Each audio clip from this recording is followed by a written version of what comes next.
Assalamualaikum warahmatullahi wabarakatuh. Alhamdulillahirabbil alamin. Wassalatu wassalamu ala asyrofil anbiya'i wal mursalin wa ala alihi wa sahbihi ajma'in. Amma ba'du. Allahumma sholli ala sayyidina Muhammad wa ala ali sayyidina Muhammad. Rabbi shrah li sadri wa yassir li amri wahlul 'uqdatam min lisani yafqahu qawli. Allahumma yassir wa la tu'assir bi tammin bil khair wa la haula wa la quwwata illa billahil aliyyil azim. Amin. Baik teman-teman, kali ini saya akan melaksanakan tugas dari Bapak dosen kami, yaitu Bapak Ali Mursyid, dengan mata kuliah Ilmu Kalam.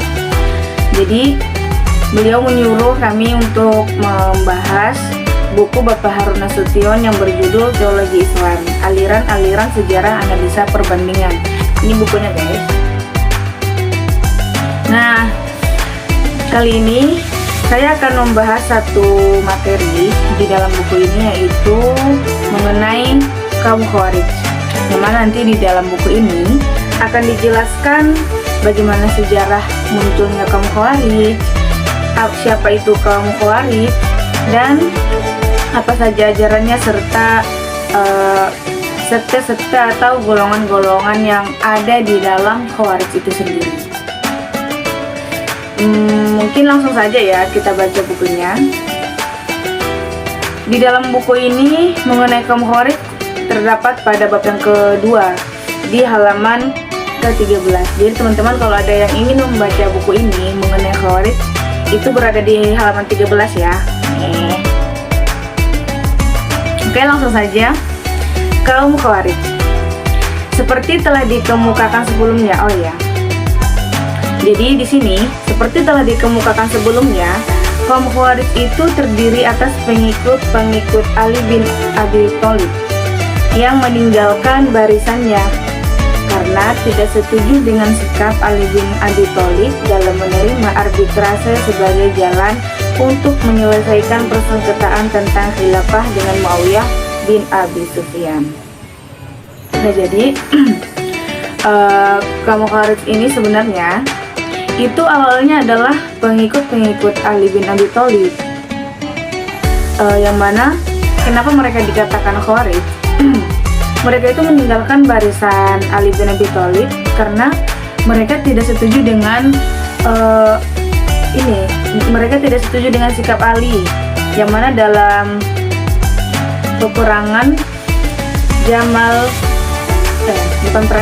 perang Siffin, di situ Khalifah Ali bin Abi Thalib menerima arbitrase mengenai persengketaan tentang khilafah dengan Muawiyah bin Abi Sufyan. Terus, nama Khawarij berasal dari kata kharaja yang berarti keluar. Nama itu diberikan kepada mereka karena mereka keluar dari barisan Ali, seperti yang saya jelaskan tadi. Nah, jadi kaum Khawarij ini adalah kaum yang keluar dari barisan Ali, yang mana mereka itu sebenarnya adalah pengikut Ali. Nah, nama itu diberikan kepada mereka karena mereka keluar dari barisan Ali. Tetapi ada pula pendapat yang mengatakan bahwa pemberian nama itu didasarkan atas ayat 100 dari surat An-Nisa, yang di dalamnya disebutkan keluar dari rumah, lari kepada Allah dan Rasulnya. Nah, jadi ada pendapat lain, mereka itu disebut dengan kaum Khawarij berdasarkan surah An-Nisa ayat 100, yang mana di dalamnya itu disebutkan keluar dari rumah, lari kepada Allah dan Rasulnya. Dengan demikian, kaum Khawarij memandang diri mereka sebagai orang yang meninggalkan rumah dari kampung halamannya untuk mengabdikan diri kepada Allah dan Rasulnya. Terus selanjutnya, mereka menyebut diri mereka itu juga sebagai syurah, yang berasal dari kata yashuri, yang artinya menjual.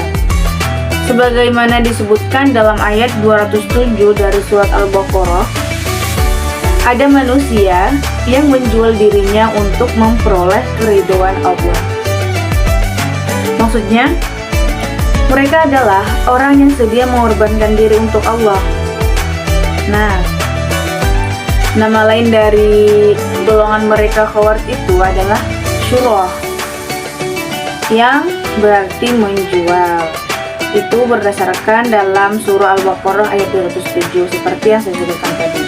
Ada juga selain syuroh, nama lain mereka itu adalah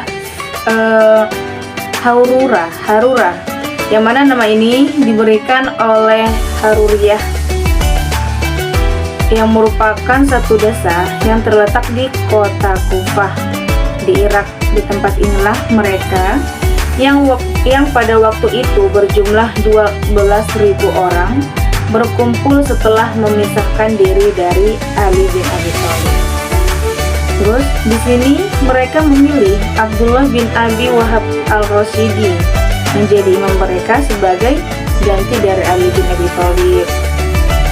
Dalam pertempuran dengan kekuatan Ali, mereka mengalami kekalahan besar. Tetapi akhirnya seorang Khariji bernama Abdurrahman bin Muljam dapat membunuh Ali. Nah, setelah mereka keluar dari barisan Ali bin Abi Thalib, mereka itu memilih Abdullah bin Abi Wahab ar-Rashidi menjadi imam mereka sebagai ganti dari Ali bin Abi Thalib.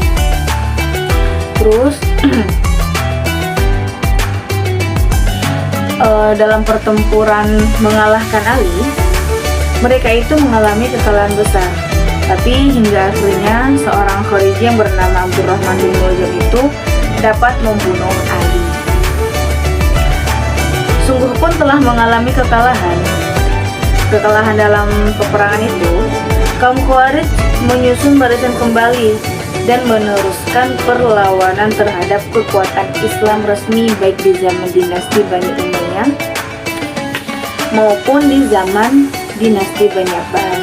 Nah, jadi walaupun mereka sudah mengalami kekalahan dalam peperangan bersama Ali bin Abi Thalib itu, mereka itu tidak pantang menyerah, masih menyusun barisan dan meneruskan perlawanan terhadap kekuatan muslim baik di zaman dinasti Bani Umayyah dan dinasti Bani Abbas. Pemegang-pemegang kekuasaan yang ada pada waktu itu mereka anggap telah menyeleweng dari Islam, dan oleh karena itu mesti ditentang dan dijatuhkan. Nah, kan tadi saya mengatakan, saya bacakan tadi di sini, mereka itu masih meneruskan perlawanan terhadap kekuatan Islam dan menyusun barisan kembali. Kenapa mereka masih menyusun barisan kembali dan meneruskan perlawanan terhadap kekuatan Islam? Karena di masa dinasti Umayyah dan Bani Abbas, mereka itu menganggap bahwa mereka itu menyeleweng dari Islam. Karena itulah mereka harus ditentang dan dijatuhkan menurut kaum Khawarij. Selanjutnya dalam lapangan ketatanegaraan, mereka memang mempunyai paham yang berlawanan dengan paham yang ada di waktu itu. Mereka lebih bersifat demokratis karena menurut mereka khalifah atau imam harus dipilih secara bebas oleh seluruh umat Islam. Terus yang berhak menjadi khalifah bukanlah anggota suku bangsa Quraisy saja, bahkan bukan hanya orang Arab, tetapi siapa saja yang sanggup asal orang Islam, sekalipun ia hamba sahaya yang berasal dari Afrika. Khalifah yang terpilih akan terus memegang jabatannya selama ia bersikap adil dan menjalankan syariat Islam. Tetapi kalau ia menyeleweng dari ajaran-ajaran Islam, ia wajib dijatuhkan atau dibunuh.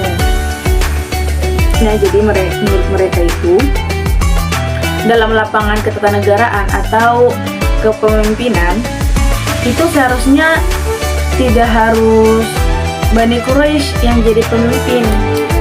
Menurut mereka itu semua orang Islam itu berhak jadi seorang khilafah atau jadi pemimpin, karena mereka itu sangat bersifat demokratis. Jadi siapapun orang Islam, walaupun dia hamba sahaya, selama dia bersifat adil dan menjalankan syariat Islam, itu bisa jadi khilafah menurut kaum Khawarij. Selanjutnya, dalam hubungan ini, khalifah atau pemerintahan Abu Bakar dan Umar bin Khattab secara keseluruhan dapat mereka terima, karena menurut mereka bahwa kedua khalifah ini diangkat dan bahwa keduanya tidak menyeleweng dari ajaran-ajaran Islam. Karena menurut mereka khilafah Abu Bakar dan Umar bin Khattab tidak menyeleweng dari ajaran-ajaran Islam, mereka itu mengakui khilafah yang dua ini. Tetapi Utsman bin Affan mereka anggap telah menyeleweng mulai dari tahun ke-7 dari masa kekhilafahannya. Dan Ali juga mereka pandang menyeleweng sesudah peristiwa arbitrase tersebut di atas, yang mana arbitrase ini terjadi di Perang Siffin ya teman-teman. Nah, sejak waktu itulah Utsman dan Ali bagi mereka telah menjadi kafir, karena menurut mereka seperti yang saya bacakan tadi, Ali dan Utsman itu menyeleweng dari agama Islam. Demikian pula halnya dengan Muawiyah, Amr bin As, Abu Musa al-Asy'ari serta semua orang yang mereka anggap telah melanggar ajaran-ajaran Islam. Di sini, kaum Khawarij memasuki persoalan kufur. Siapakah yang disebut kafir? Siapakah yang disebut keluar dari Islam? Siapakah yang disebut mukmin dan dengan demikian tidak keluar dari tetapi tetap dalam Islam? Persoalan serupa ini bukan lagi merupakan persoalan politik, tetapi persoalan teologi. Nah, jadi kaum Khawarij itu juga ada pembahasan atau persoalan mengenai kafir atau kufur. Pendapat tentang siapa yang sebenarnya masih Islam dan siapa yang telah keluar dari Islam dan menjadi kafir, serta soal-soal yang bersangkutan soal-soal yang bersangkut paut dengan hal ini tidak selamanya sama, sehingga timbullah berbagai golongan dalam kalangan Khawarij. Nah, dalam Khawarij sendiri aja itu tidak semuanya satu pemahaman mengenai teologi kafir. Menurut Al-Syahrastani, mereka terpecah menjadi 18 subsekte, dan menurut Baghdadi 20 subsekte. Al-Asy'ari menyebut subsekte yang jumlahnya lebih besar lagi. Nah, jadi di sini itu dicantumin pendapat ulama mengenai beberapa aliran atau sekte-sekte yang terdapat di Khawarij, yang mana menurut Al-Syahrastani, Khawarij terpecah menjadi 18 subsekte. Jadi kaum Khawarij menurut Al-Syahrastani ada 18 subsekte, sedangkan menurut Baghdadi ada 20. Menurut Al-Asy'ari, subsekte mereka itu lebih banyak lagi atau lebih besar lagi jumlahnya dibanding Al-Syahrastani dan Al-Asy'ari. Kaum Khawarij pada umumnya terdiri dari orang-orang Arab Badawi, hidup di padang pasir yang serba tandus, membuat mereka bersifat sederhana dalam cara hidup dan pemikiran, tetapi keras hati serta berani dan bersikap merdeka, tidak bergantung pada orang lain. Nah, jadi kaum Khawarij ini itu umumnya atau banyaknya itu tinggal di Badawi atau di pedalaman Arab. Seperti yang kita ketahui ya kan, bahwa kalau kita tinggal di pedalaman atau di Badawi lah, di daerah di kampung lah, pasti di sana itu pemikirannya itu sangat keras gitu, sangat keras, berani, bersikap merdeka, dan tidak bergantung pada orang lain. Begitu juga lah dengan kaum Khawarij yang terdiri dari orang-orang Arab Badawi ini.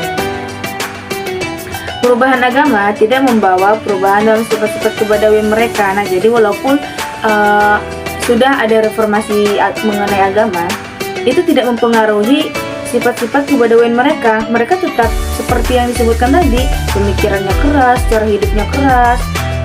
Udah pemikirannya hidup keras, hati mereka juga keras serta berani dan bersikap merdeka. Mereka tetap bersikap bengis, suka kekerasan dan tak gentar mati. Sebagai orang Badawi, mereka tetap jauh dari ilmu pengetahuan. Ajaran-ajaran Islam sebagai terdapat dalam Al-Quran hadis mereka artikan menurut lafaznya dan harus dilaksanakan sepenuhnya. Nah, jadi sebagai orang Badawi, karena mereka itu rata-rata orang Badawi, mereka itu tetap jauh dari yang namanya ilmu pengetahuan atau madrasah-madrasah mungkin ya. Jadi ajaran-ajaran Islam yang terdapat dalam Al-Quran dan hadis itu mereka artikan sesuai lapasnya gitu, nggak ada secara maknawi atau apa, hanya secara lapasnya atau menurut lapasnya, dan menurut mereka itu harus dilaksanakan sepenuhnya. Oleh karena itu, iman dan paham mereka merupakan iman dan paham orang yang sederhana dalam pemikiran, lagi sempit akal serta fanatik. Iman yang tebal tetapi sempit ditambah lagi dengan sikap fanatik ini membuat mereka tidak bisa mentolerir penyimpangan terhadap ajaran Islam menurut paham mereka, walaupun hanya penyimpangan dalam bentuk kecil. Disinilah letak penjelasannya bagaimana mudahnya kaum Khawarij terpecah belah menjadi golongan-golongan kecil, serta dapat pula dimengerti tentang sikap mereka yang terus-menerus mengadakan perlawanan terhadap penguasa-penguasa Islam dan umat Islam yang ada di zaman mereka. Nah, jadi sejarah munculnya Khawarij ini itu terjadi di saat Ali bin Abi Thalib menyetujui arbitrase dalam peperangan atau persengketaan tentang khilafah dengan Muawiyah bin Abi Sufyan di perang Siffin. Mereka kecewa dengan keputusan Ali yang menerima arbitrase dari Muawiyah bin Abi Sufyan, sehingga mereka keluar dari barisan Ali bin Abi Thalib. Makanya ketika mereka keluar karena mereka keluar dari barisan Ali bin Abi Thalib disebut dengan Khawarij. Tetapi ada pula pendapat yang mengatakan bahwa pemberian nama itu didasarkan ayat 100 dari surah An-Nisa, yang mana di dalamnya disebutkan keluar dari rumah lari kepada Allah dan Rasulnya. Terus ada beberapa dari mereka menyebut diri mereka itu sebagai Syurah. Ada juga yang menyebut mereka dengan Harura dan lain-lain. Terus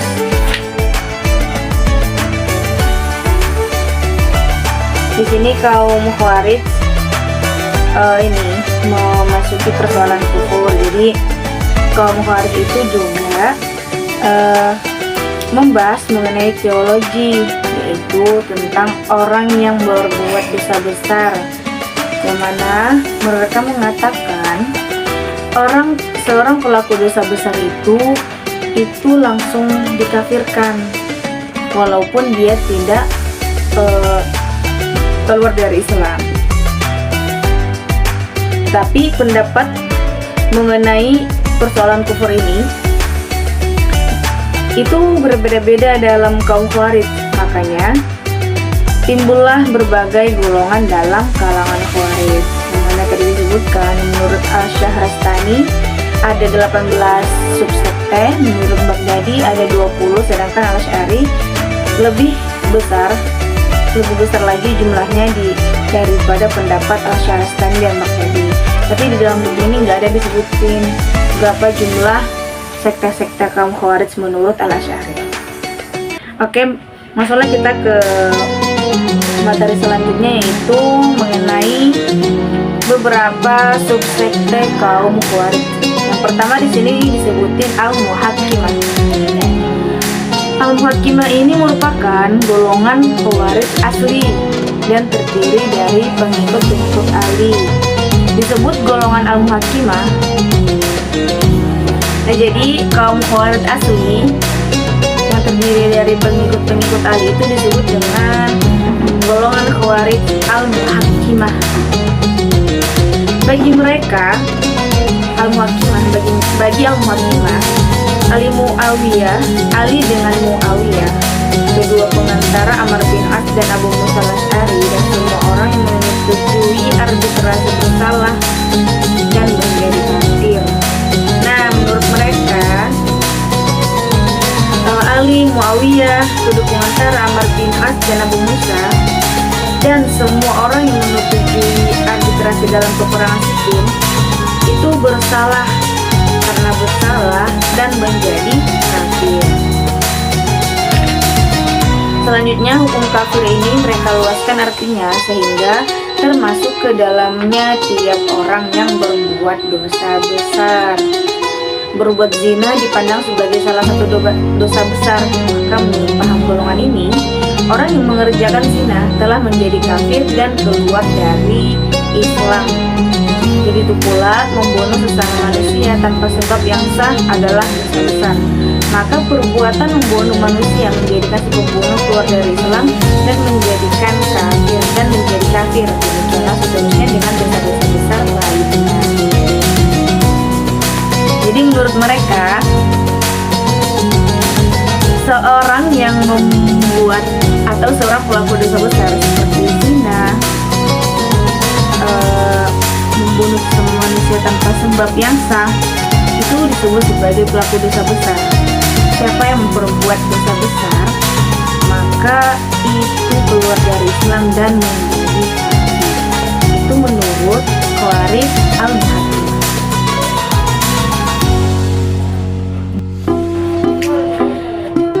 Subsekte selanjutnya adalah Al-Zariqah. Al-Zariqah ini merupakan golongan yang dapat menyusun barisan baru dan besar lagi kuat sesudah golongan Al-Muhakkimah. Nah, sesudah golongan Al-Muhakkimah hancur, muncullah golongan Az-Zariqah, yang mana golongan ini adalah golongan yang dapat menyusun barisan baru. Udah barisan baru, besar, kuat lagi. Golongan ini muncul sesudah golongan Al-Muhakkimah hancur. Daerah kekuasaan mereka terletak di perbatasan Irak dengan Iran. Nama ini diambil dari Nafi' ibnu al-Azraq, yang mana pengikutnya menurut Al-Baghdadi berjumlah lebih dari 20.000 orang. Banyak juga ya. Khalifah pertama yang mereka pilih ialah Nafi' sendiri, dan kepadanya mereka beri gelar Amirul Mukminin. Nafi' mati dalam pertempuran di Irak pada tahun 686 Masehi. Nah, jadi pemimpin mereka Az-Zariqah ini adalah Nafi', dan pengikutnya menurut Al-Baghdadi ada 20.000 orang. Banyak juga ya. Ternyata di Khawarij itu ada khilafah juga, yang mana khalifah pertama mereka di Az-Zariqah itu ialah Nafi' sendiri, dan mereka memberi gelar Nafi' itu dengan Amirul Mukminin. Kemudian beliau wafat dalam pertempuran di Irak di tahun 686 Masehi. Subsekte ini sikapnya lebih radikal dari Al-Muhakkimah. Mereka tidak lagi memakai term kafir, tetapi memakai term musyrik atau politeis. Dan di dalam Islam, syirik atau politeisme merupakan dosa yang terbesar, lebih besar dari kafir. Jadi sekte Az-Zariqah ini tuh lebih radikal dibanding Al-Muhakkimah, yang mana menurut pandangan mereka pelaku dosa besar itu tidak kafir lagi, tetapi musyrik, yang mana musyrik ini merupakan dalam Islam dosa yang terbesar, bahkan lebih besar lagi dari dosa kufur. Selanjutnya yang dipandang musyrik ialah semua orang Islam yang tak sepaham dengan mereka. Jadi orang Islam yang tak sepaham mereka itu mereka menyebutnya dengan musyrik. Bahkan orang Islam yang sepaham dengan Az-Zariqah tetapi tidak mau berhijrah ke dalam lingkungan mereka juga dipandang musyrik. Parah banget ya, langsung dimusyrikin semuanya. Dengan lain perkataan, orang Az-Zariqah sendiri yang tinggal di luar lingkungan mereka dan tidak mau pindah ke daerah kekuasaan mereka juga dipandang musyrik. Nah, sekiranya walaupun ada saudara-saudara yang ada saudara-saudara yang Az-Zariqah, ada teman-teman yang Az-Zariqah, tetapi kalian itu nggak mau tinggal di daerah mereka, itu mereka mengatakan kalian itu bakal jadi musyrik. Karena menurut mereka, siapa yang tidak mau berhijrah, siapa yang tidak mau mengikuti apa kata mereka, siapa yang tidak mau tinggal di wilayah kekuasaan mereka, mereka itu mengklaim dengan musyrik walaupun kamu Az-Zariqah. Dan barang siapa yang datang ke daerah mereka dan mengaku pengikut Az-Zariqah, tidaklah menerima begitu saja. Jadi ternyata masuk ke Az-Zariqah ini juga susah, tetapi harus diuji dulu. Kepadanya diserahkan seorang tawanan. Kalau tawanan ini ia bunuh, maka ia diterima dengan baik. Tetapi kalau tawanan itu tidak dibunuhnya, maka kepalanya sendiri yang mereka penggal. Radikal sekali ya Az-Zariqah ini.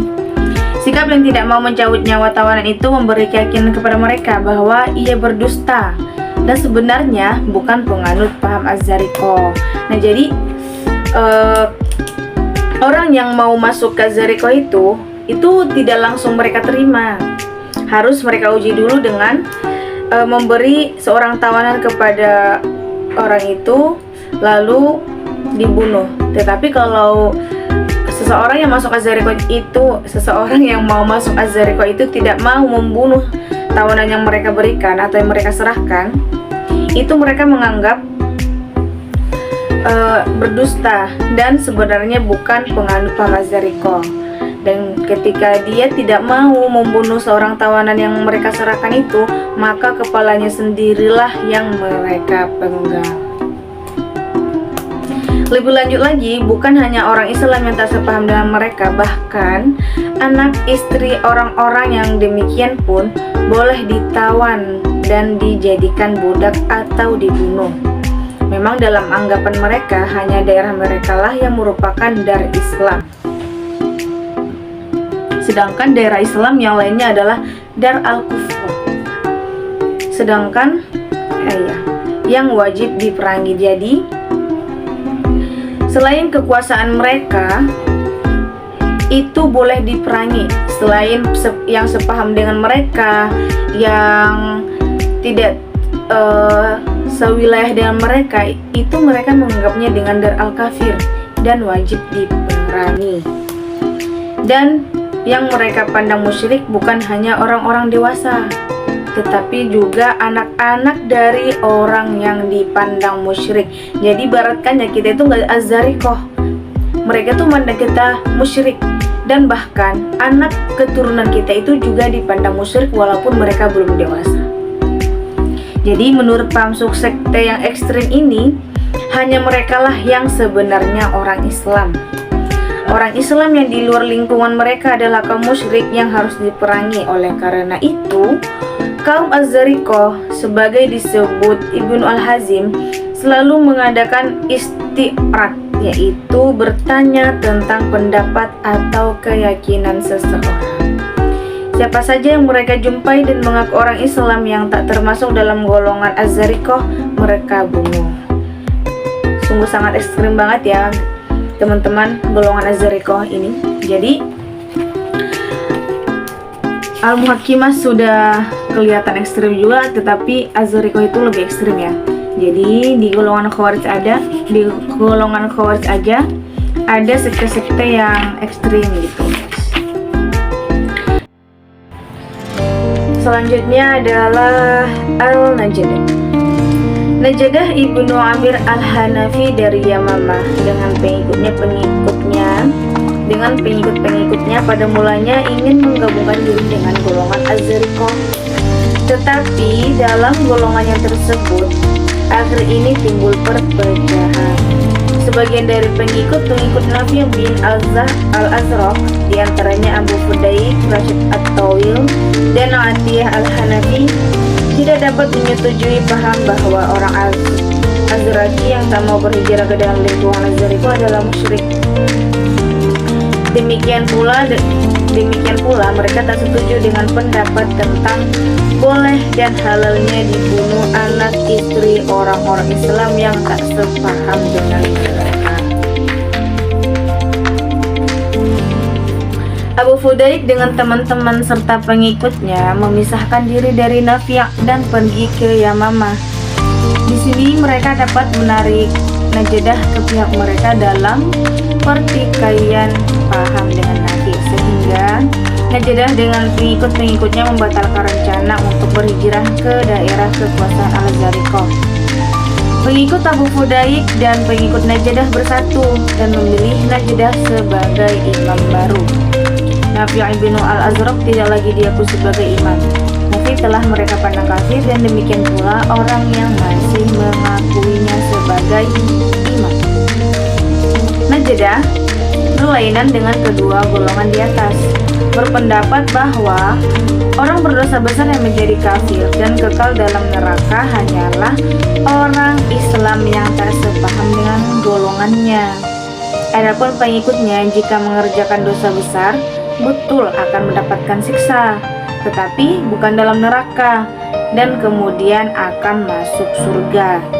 Nah, jadi golongan Khawarij sekte yang An-Najdat ini berbeda pemahaman dengan Zariqah dan Al-Muhakkimah, yang mana mereka berpendapat bahwa orang yang berdosa besar itu menjadi kafir dan kekal dalam neraka. Tapi orang Islam yang tak sepaham dengan golongannya, sedangkan pengikutnya jika melakukan dosa besar betul disiksa, tetapi nggak di neraka disiksa, cuma di dunia aja, dan kemudian akan masuk surga. Dosa kecil baginya akan menjadi dosa besar kalau dikerjakan terus menerus, dan yang mengerjakannya sendiri menjadi musyrik. Seterusnya, ia berpendapat bahwa yang diwajibkan bagi tiap-tiap muslim ialah mengetahui Allah dan Rasul-Rasulnya, mengetahui haram membunuh orang Islam, dan percaya pada seluruh apa yang diwahyukan Allah kepada Rasulnya. Orang yang tak mengetahui ini tak dapat diampuni.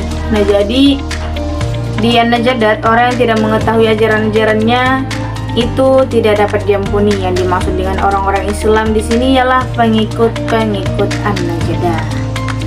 Dalam hal-hal selain dari yang disebut di atas, orang Islam tidak diwajibkan mengetahuinya. Jadi orang Islam yang wajib mengetahui ajarannya itu hanya pengikutnya saja, tidak dengan Islam yang lain. Kalau ia mengerjakan sesuatu yang haram dengan tidak tahu bahwa hal itu haram, ia dapat dimaafkan. Dalam lapangan politik, Najdah berpendapat bahwa adanya imam perlu hanya jika maslahat menghendaki yang demikian. Manusia pada hakikatnya tidak berhajat pada adanya imam untuk memimpin mereka. Dalam hal ini, mereka sebenarnya dekat dengan ajaran komunisme yang mengatakan bahwa negara akan hilang dengan sendirinya dalam masyarakat komunis. Dalam kalangan Khawarij, golongan inilah kelihatannya yang pertama membawa paham taqiyah, yaitu merahasiakan dan tidak menyatakan keyakinan untuk keamanan diri seseorang. Taqiyah menurut pendapat mereka bukan hanya dalam bentuk ucapan, tetapi juga dalam bentuk perbuatan. Jadi, seseorang boleh mengucapkan kata-kata dan boleh melakukan perbuatan-perbuatan yang mungkin menunjukkan bahwa pada lahirnya ia bukan orang Islam, tapi pada hakikatnya ia tetap menganut agama Islam.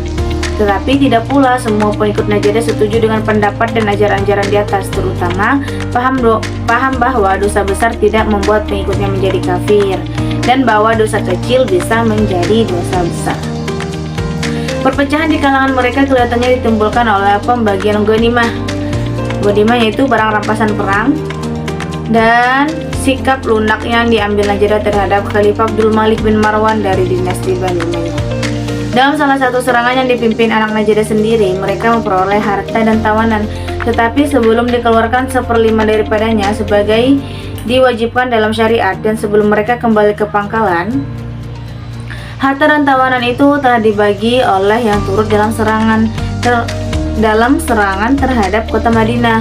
Mereka dapat menawan seorang anak perempuan yang diminta kembali oleh Abdul Malik. Permintaan ini dikabulkan oleh Najdah, hal mana tak dapat disetujui pengikutnya karena Abdul Malik adalah musuh mereka. Nah, jadi awal mula perpecahan di kalangan An-Najdah ini adalah di saat mereka melakukan peperangan dan mendapat harta ghanimah, yang mana pada saat itu mereka mendapat tawanan seorang anak perempuan, kemudian diminta kembali oleh Abdul Malik, dan permintaan ini dikabulkan oleh Najadah. Karena permintaan ini dikabulkan oleh Najadah, mulailah timbul perpecahan di golongan ini, karena mereka menganggap Abdul Malik itu adalah musuh. Harusnya musuh tidak boleh disetujui gitu. Dalam perpecahan ini, Abu Fudaik, Rashid At-Tawil, dan Atiyah Al-Hanafi memisahkan diri Najadah. Atiyah mengasingkan diri ke Sajistan di Iran, sedang Abu Fudaik dan Rashid mengadakan perlawanan terhadap Najadah. Akhirnya Najadah dapat mereka tangkap dan penggal lehernya. Selanjutnya adalah Al-Ajaridah, yaitu sekte dari golongan Khawarij. Mereka adalah pengikut dari Abdul Karim bin Ajrad, yang menurut Al-Ashahratani merupakan salah satu teman dari Atiyah Al-Hanafi. Kaum Ajaridah bersifat lebih lunak karena menurut paham mereka berhijrah bukanlah merupakan kewajiban sebagai diajarkan oleh Nafi bin Al-Azraq dan Najadah, tetapi hanya merupakan kebajikan. Dengan demikian, kaum Ajaridah boleh tinggal di luar daerah kekuasaan mereka dengan tidak dianggap menjadi kafir. Di samping itu, harta yang boleh dijadikan rampasan perang hanyalah harta orang yang telah mati terbunuh. Sedang menurut Az-Zariqah, seluruh harta musuh boleh dijadikan rampasan perang. Seterusnya mereka berpendapat bahwa anak kecil tidak bersalah, tidak musyrik menurut orang tuanya. Selanjutnya, kaum Ajaridah ini mempunyai paham Puritanisme. Surat Yusuf dalam Al-Quran membawa cerita cinta, dan Al-Quran sebagai kitab suci kata mereka tidak mungkin mengandung cerita cinta. Nah, jadi dalam sepemahaman Ajaridah yang mempunyai paham Puritanisme ini, kan dalam Al-Quran terdapat surat Yusuf yang mana membawa cerita tentang cinta. Mereka mengatakan Al-Quran sebagai kitab suci gak mungkin dong mengandung cerita cinta. Oleh karena itu, mereka tidak mengakui surat Yusuf sebagai bagian dari Al-Quran. Karena surat Yusuf itu mengandung unsur cerita mengenai cinta, jadi mereka, kaum Al-Ajaridah ini gak mengakui surat Yusuf bagian dari Al-Quran. Sebagai golongan Khawarij lain, golongan Ajaridah ini juga terpecah belah menjadi golongan-golongan kecil. Di antara mereka yaitu golongan Al-Maimunah, yaitu menganut paham Qadariyah. Tahu kan paham Qadariyah? Nanti baca aja ya di buku ini. Bagi mereka, semua perbuatan manusia, baik dan buruk, timbul dari kemauan dan kekuasaan manusia sendiri. Golongan lainnya yaitu golongan Al-Hamziyah, yang juga mempunyai paham yang sama.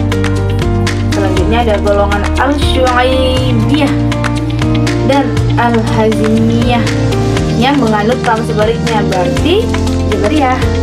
Bagi mereka, Tuhanlah yang menimbulkan perbuatan-perbuatan manusia. Manusia tidak dapat menentang kehendak Allah. Jadi di paham Al-Ajaridah ini masih ada golongan-golongan kecil, yang mana golongan-golongan itu berpahamkan Qadariyah dan Jabariyah. Yang mana golongan yang berpahaman Qadariyah itu ya golongan Maimunah dengan golongan Al-Hamziyah. Sedangkan golongan yang berpaham Jabariyah yaitu golongan Al-Syu'aibiyah dan Al-Hazimiyah. Selanjutnya yaitu Al-Sufriyah, golongan Khawarij Al-Sufriyah, yaitu pemimpin golongan ini ialah Ziyad bin Al-Asfar. Dalam paham mereka dekat sama dengan golongan Az-Zariqah, dan oleh karena itu juga merupakan golongan yang ekstrim. Jadi golongan As-Sufriyah ini sepemahaman dengan Az-Zariqah. Jadi golongan Sufriyah ini juga termasuk golongan Khawarij yang ekstrim. Hal-hal yang membuat mereka kurang ekstrim dari yang lain adalah pendapat-pendapat berikut. Tetapi ada juga pemahaman mereka yang kurang ekstrim, walaupun mereka termasuk Khawarij ekstrim. Itu yang pertama, orang Sufriyah yang tidak berhijrah tidak dipandang kafir. Kan tadi di Az-Zariqah dipandang kafir.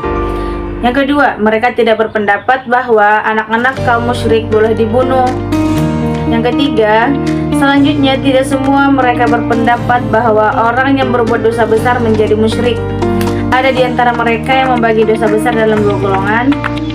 Dosa yang ada sanksinya di dunia seperti membunuh dan berzina, dan dosa yang tak ada sanksinya di dunia seperti meninggalkan sembahyang dan puasa. Orang yang berbuat dosa hanyalah orang yang melaksanakan orang yang berbuat dosa golongan pertama tidak dipandangkan kafir. Yang menjadi kafir hanyalah orang yang melaksanakan dosa golongan kedua. Jadi di bagian C ini, di bagian ketiga ini mereka berpendapat ada dua golongan dosa, yaitu maksudnya dosa besar ya, ada dua golongan. Golongan yang pertama yaitu golongan dosa besar ya, seperti membunuh dan berzina. Menurut dia ini tuh tidak ada sanksinya di dunia, tapi tidak dipandang kafir. Yang menjadi kafir itu ialah orang yang melaksanakan dosa besar golongan kedua, yaitu meninggalkan sembahyang dan puasa. Paham banget ya. Terus yang keempat, daerah golongan Islam yang tak sepaham dengan mereka bukan dar harb, yaitu daerah yang harus diperangi. Jadi walaupun ada Islam, wilayah Islam yang tidak sepaham mereka, menurut mereka itu tidak wajib diperangi. Yang diperangi hanyalah ma'askar atau camp pemerintah. Sedang anak-anak dan perempuan tak boleh dijadikan tawanan. Terus yang kelima yaitu kufur dibagi dua, yaitu kufur bil ingkar al-ni'mah dengan kufur bil diingkar ar-rububiyah. Kufur ingkar al-ni'mah yaitu mengingkari rahmat Tuhan, sedangkan kufur bi ingkar al-rububiyah yaitu mengingkari Tuhan. Dengan demikian term kafir tidak selamanya harus berarti keluar dari Islam. Di samping pendapat-pendapat di atas, terdapat pendapat-pendapat yang spesifik bagi mereka. Yang pertama, takiyah. Takiyah hanya boleh dalam bentuk perkataan dan tidak dalam bentuk perbuatan. Yang kedua, tetapi sungguh pun demikian, untuk keamanan dirinya perempuan Islam boleh kawin dengan lelaki kafir, tapi di daerah bukan Islam.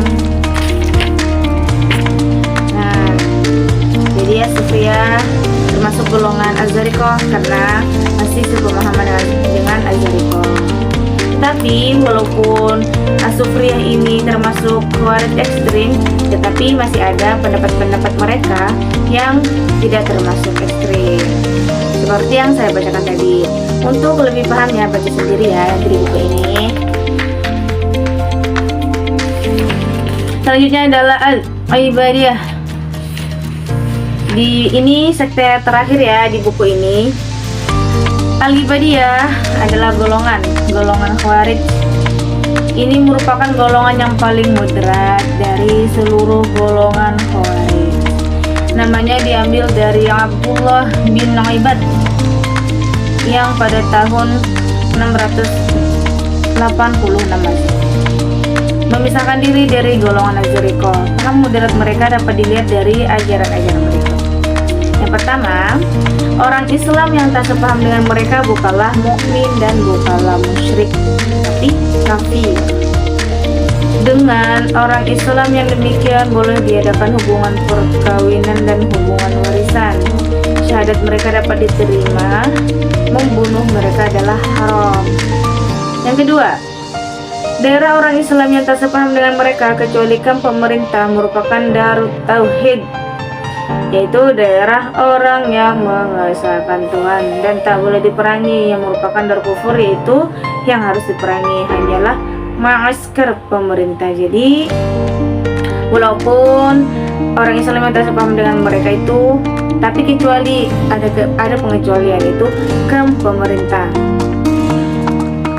Orang Islam yang tidak sewilayah atau tidak sepahaman dengan mereka itu dengan Dar Tauhid, yaitu daerah yang mengesahkan Tuhan. Sedangkan Dar Kufur itu wajib diperangi, dan yang termasuk dalam Dar Kufur itu hanyalah maskar pemerintah. Selanjutnya, orang Islam yang berbuat dosa besar adalah muwahhid yang mengesahkan Tuhan, tetapi bukan mukmin, dan bukan kafir al-millah, yaitu kafir agama. Dengan kata lain, mengerjakan dosa besar itu tidak membuat orang keluar dari Islam. Selanjutnya adalah yang boleh dirampas dalam perang hanyalah kuda dan senjata, sedangkan emas dan perak harus dikembalikan kepada orang yang punya. Tidaklah mengherankan kalau paham model seperti digambarkan di atas membuat Abdullah bin Ubaid tidak mau turut dengan golongan Zariqah dalam melawan pemerintahan dinasti Bani Umayyah. Bahkan dia mempunyai hubungan yang baik dengan Khalifah Abdul Malik bin Marwan. Demikian pula halnya dengan Jabir bin Zaid al-Azdi, yaitu pemimpin Al-Ibadiyah sesudah Ibnu Ubaid, yang mempunyai hubungan baik dengan Al-Hajjaj pada waktu yang tersebut. Akhir ini dengan kerasnya memerangi golongan-golongan Khawarij yang berpaham dan bersikap ekstrem. Oleh karena itu, jika golongan Khawarij lainnya telah hilang dan hanya tinggal dalam sejarah, golongan Al-Ibadiyah ini masih ada sampai sekarang dan terdapat di Zanzibar, Afrika Utara, Umam, dan Arabia Selatan. Jadi, adapun golongan-golongan Khawarij ekstrem dan radikal, sungguh pun mereka sebagai golongan telah hilang. Dalam sejarah, ajaran-ajaran ekstrem mereka masih mempunyai pengaruh walaupun tidak banyak dalam masyarakat Islam sekarang. Nah, jadi karena sikap atau pemahaman Al-Ibadiyah yang moderat ini membuat golongan Khawarij ini masih ada sampai sekarang, tapi terdapat di Zanzibar, Afrika Utara, Umam, dan Arabia Selatan. Sedangkan golongan-golongan Khawarij lainnya, golongan-golongan Khawarij ekstrem dan radikal lainnya, walaupun mereka telah hilang, tapi dalam sejarah ajaran-ajaran ekstrem mereka itu masih mempunyai pengaruh walaupun tidak banyak dalam masyarakat Islam. Baik teman-teman, mungkin cukup sampai di situ saja yang dapat saya sampaikan. Kurang dan lebihnya saya minta maaf, dan jika ada kata-kata saya yang salah, kata-kata yang kurang tepat dan bagus, mohon dimaafin ya, karena saya masih mahasiswa dan masih belajar. Terima kasih. Dadah. Assalamualaikum warahmatullahi wabarakatuh.